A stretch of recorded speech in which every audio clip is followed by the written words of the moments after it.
My little Margie. I've been both mother and father to her since she was born. She's grown up now, and you think my job is all done, eh? Well, that's what you think. When she was little, I could spank her and make her mind me. I had control over her. I made her eat her spinach, no candy before meals. And when she disobeyed, I took her roller skates away for a week. But what can you do when a girl reaches this age? She's completely out of hand. I've got a problem, believe me. I've got a problem.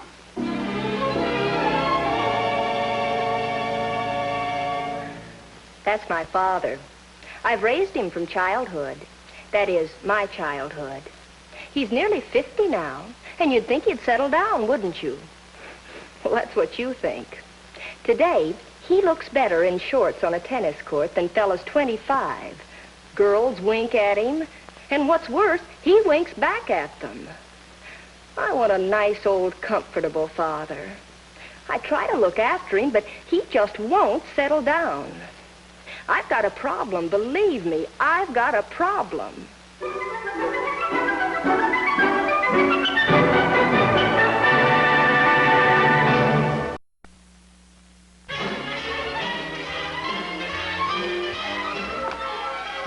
All right, Freddie, forget it. Margie, you've had some crazy ideas, but this one's the all-time topper. I won't do it. Look. The main reason my father's against you is because you've never had a good, solid job. All you have to do is get a good, solid job. All right, Margie, I'm all for it.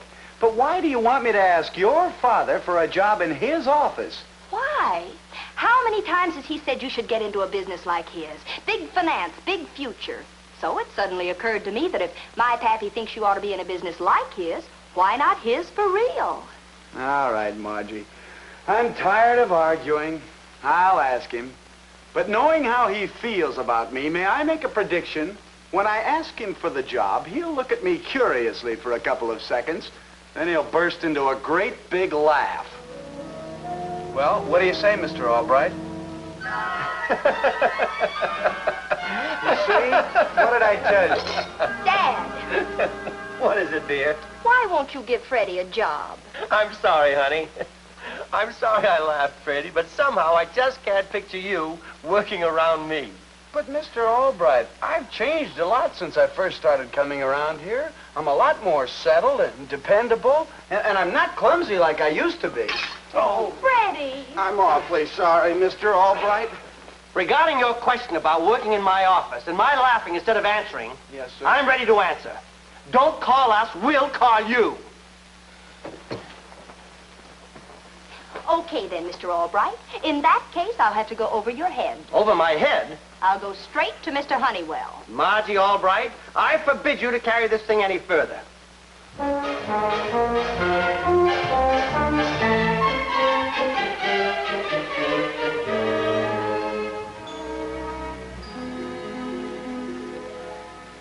I never get to old Conkle that way, Albright. Oh, Mr. Honeywell, your game is no better than mine. Hi. Oh, hi, honey. Hello, Margie. Oh, you've already prepared, Mr. Honeywell. Margie, regardless of what your father said about Freddie Wilson, I wouldn't hire him anyway. Well, why not? Well, not because I dislike him.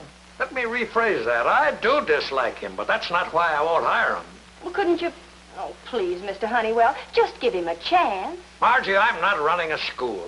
If a boy like your Freddie wants to come here, let him come in with something. What do you mean? He means this. Why should Mr. Honeywell invest money in a salary to teach Freddie Wilson the business? Exactly.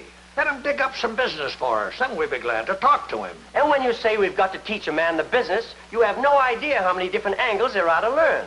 Right now, we're working on one of our problems. Yeah, a fellow named Burl Conkle, a big investor. Why, I won't even talk to you unless you're second Bobby Jones. Mr. Honeywell is only citing an example. He doesn't mean that Freddie should try and get to Mr. Conkle. Are you crazy, Albright? What chance would Freddie Wilson have of getting to old Conkle? He hasn't got a chance in the world. Forget about it, Margie. Forget about the whole thing. Why do you think I asked you over this afternoon? So you could watch television? I heard every word you said, Margie, but I guarantee you I'm not good enough to play golf with a guy like Burl Conkle. You know you play better than my father or Mr. Honeywell. But this guy Conkle's a real bug. Why, his picture's always in the paper with some big-shot golfer. I wouldn't have a chance. Okay. If you're not worried about getting ahead, why should I worry about it? Thank you. Thank you, ladies and gentlemen. Now I, Professor Luigi Santo, present Tony, the world's smartest little dog. Now you watch what Tony does. Tony, I'm going to throw this ball. And when you bring it back, I want you to put it right here.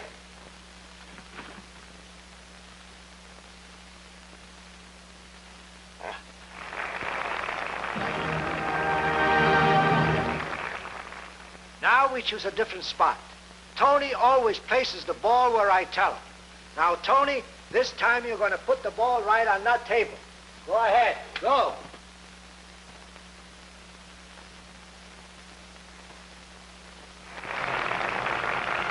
Very interesting. I knew you'd forget that job routine. Now, come on, let's enjoy the show. Hey, what's the idea of turning off the set? I just had an idea, Freddie. And I know you won't go for it if I tell you what it is, so I won't tell you. But I want you to do me a favor. I don't like the look on your face. All right, what's on your mind? Golf, that's all. Just golf. Are you sure it'll work? Of course it will. But I never had such a funny job in all my years in show business. Did you bring the golf balls as I told you to? These are the ones Mr. Wilson will use. But how'll Tony be able to tell which are which? Oh, that's simple. Every time Mr. Wilson hits one, little Tony will chase it. Well, what's that you're putting on them? Just good all-American hamburger. Aren't you going to give me some more of that confidence in myself routine before I tee off? You might be better than you think.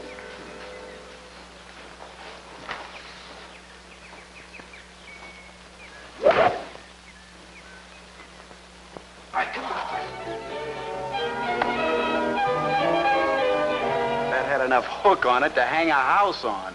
Well, let's see how you did.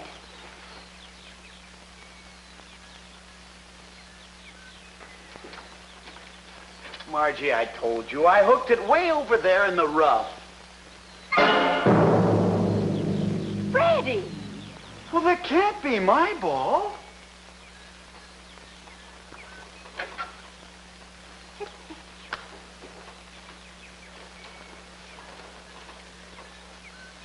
It is my ball. Confidence. What did I tell you? It's a trick. Oh, sure, I ran ahead of you and put it there. Oh, let's go home. There's no use wasting time on you. You're as convinced as my father is that you're incapable of accomplishing anything. No, wait a minute, Margie. Let's finish this hole and try the next one.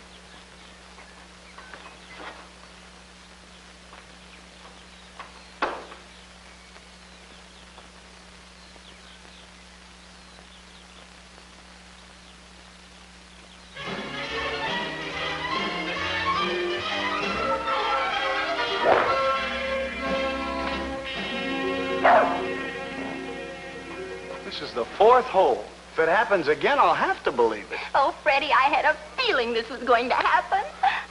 Guess I'll have to get some better clubs.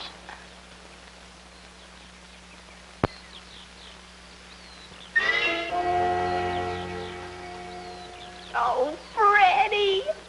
Ooh. Hey, easy on the arm, kid. It isn't insured.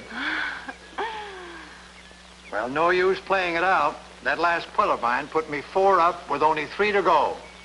You lose again. I'm just too good for you, that's all, Conkle. For 15 years, every time we play, you win. You sure have done very well, Freddie. Yeah, I know. On the green and one stroke on every hole so far. Okay, Margie, I guarantee you I can hear you. Did you say you can make it in 2? The 16th hole in 2? Well, I had a lucky 4 on it once, but 2, impossible. Come on, let's go. Well, I know it's impossible, but any golfer who even thinks he can make it in 2. This, I gotta see. Okay, I'll see you in the bar. You pay. Now listen to me. Things have worked out much better than I planned. Don't look now, but the man coming up over there is Burl Conkle, the man Honeywell and Todd and my father would most like you to meet. You take it from there. It is Burl Conkle.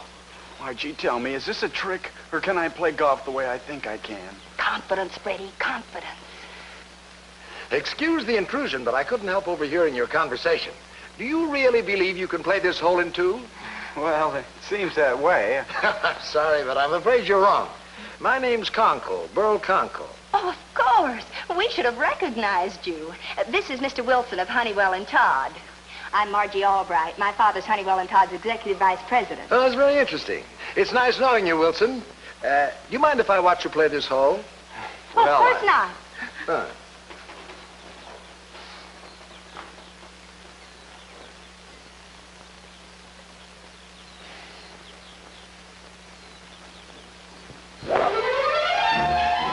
Go get it.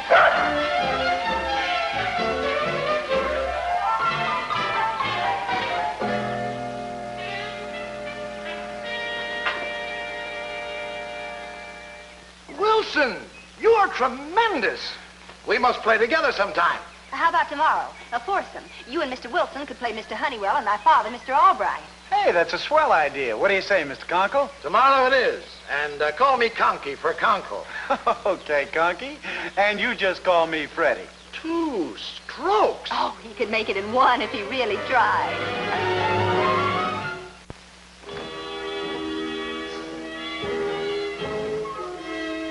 Hi, fellas. Meet your new account exec. Account exec? All right, you've got to do something about this.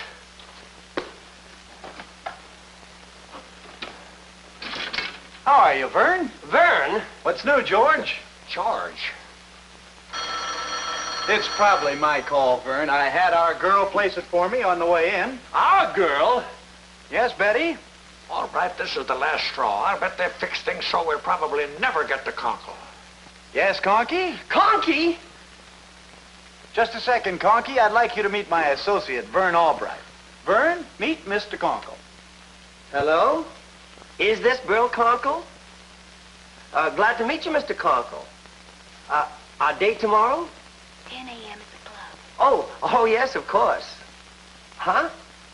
Oh, certainly. He wants to speak to the genius again. Yes, Conky? No, nothing on my mind. I just wanted you to meet Vern. Right. See you tomorrow. Bye, boy. Got a light, Vern? Yeah.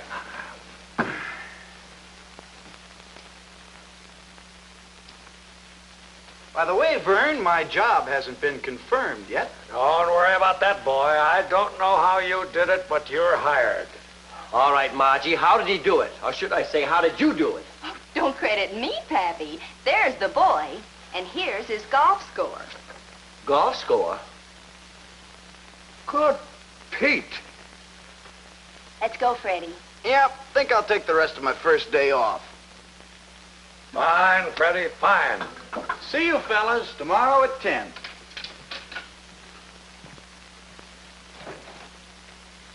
Bye, Dad. Bye, Mr. Honeywell.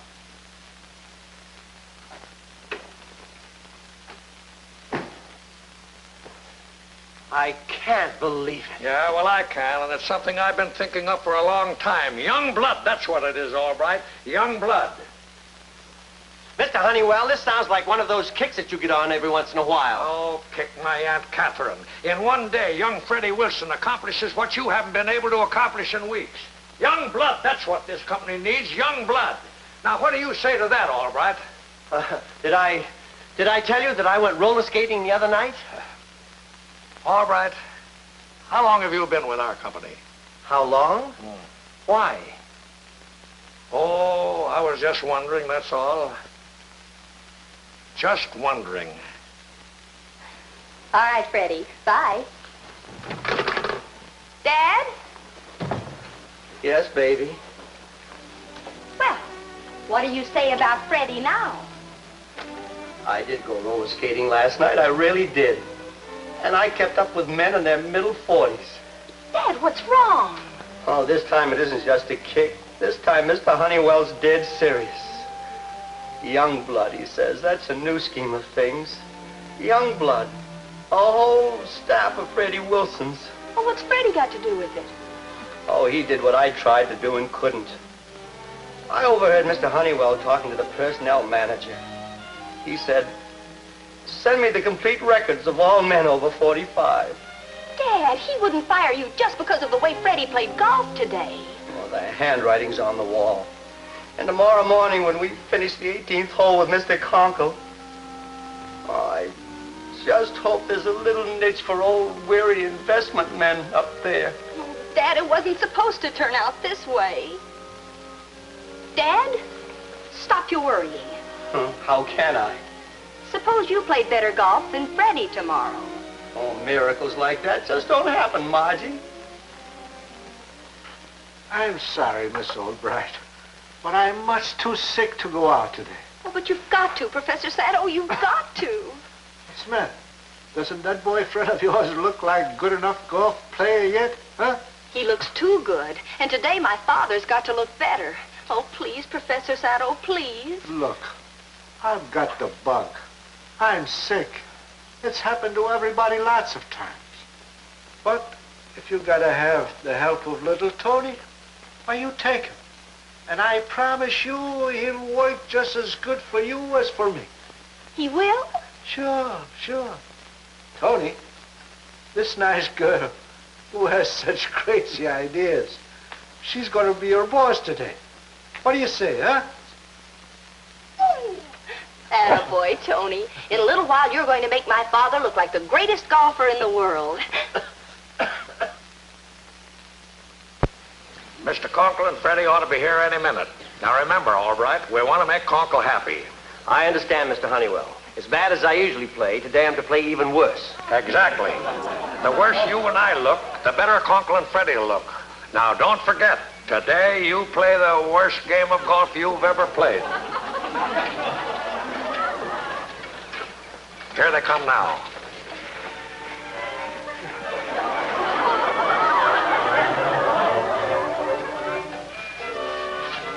Now, don't forget, the ball with the hamburger on it.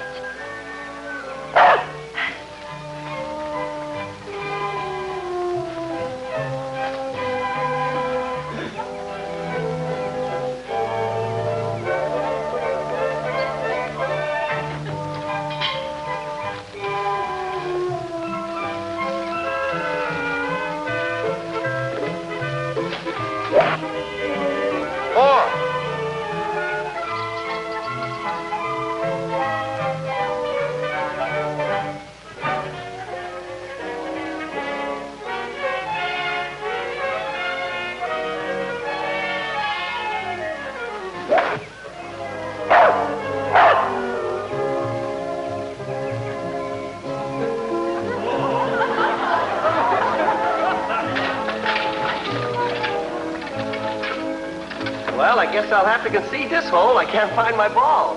Well, somebody's on. Wonder who it can be.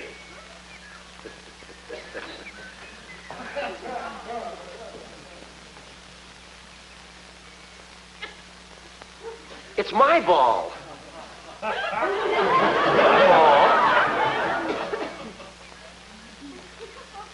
What happened?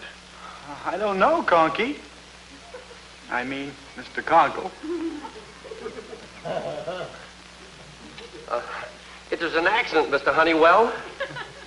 Say, what are you, funny or something? 3 straight birdies. What are you trying to do, ruin us? I don't understand. I hook, I slice, but I'm always on the green. 4. Hi, Dad. What do you know? Margie, just wanted you to know whom to thank for your success. You'll land on the green every shot. You're responsible. Oh, you don't understand. I'm supposed to lose today. Lose? All right, you're up. Right away, Mr. Conkle. Tony.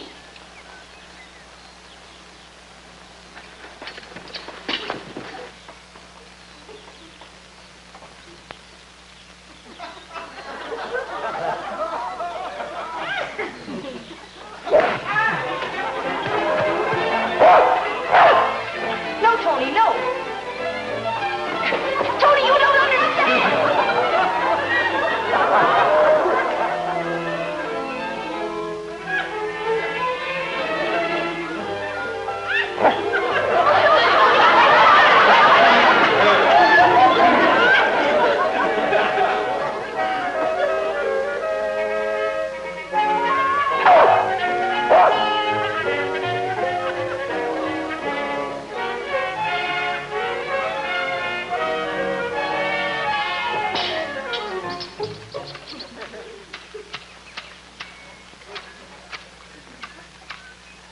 Albright, now you're playing golf.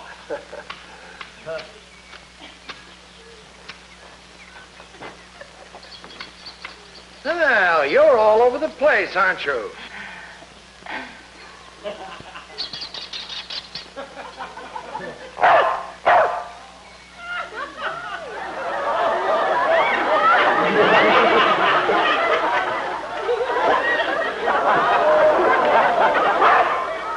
Margie! Margie Albright.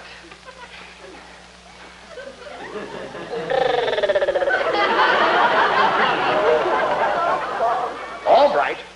Margie Albright? I can explain, Mr. Conkle. That is, I think I can explain. Albright, this is the end of everything. Oh, Mr. Conkle, let me explain, please. Dad didn't know.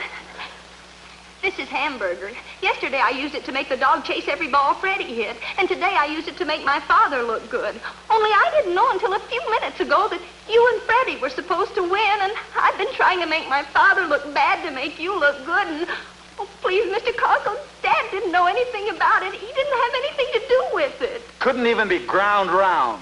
I had to be stooged for a pound of hamburger. Idiotic trick. Golfers. Pretty underhanded, if you ask me. Mr. Conkle,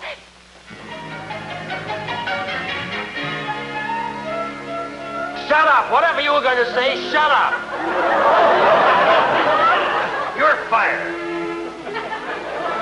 Deal with you tomorrow.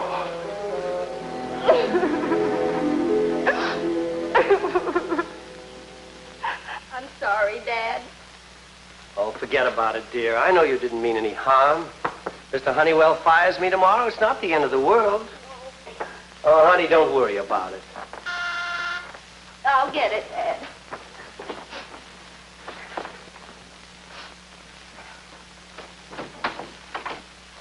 Mr. Conkle. Oh, Mr. Conkle. Hi, Vern. Vern. Yes. This is quite some daughter you have. You know, thinking it over, I might be interested in doing a little business with Honeywell and Todd. That is, if Vern Albright handles my account. Are you serious, Mr. Conkle? My friends call me Conky for Conco. There's just one condition. I'm playing golf tomorrow morning at 11 with an old friend of mine, Harrison. Charming fellow. He's beat me every time we played for 15 years. Tomorrow, I win. Get the picture, Margie? Pretty underhanded, if you ask me, Mr. Conkle. Very underhanded. I'll see you soon, Vern. Goodbye, Conky. By the way, Margie. Yes? I think you know what to do with this. You're doggone right, Mr. Conkle. What is it? Pound of hamburger.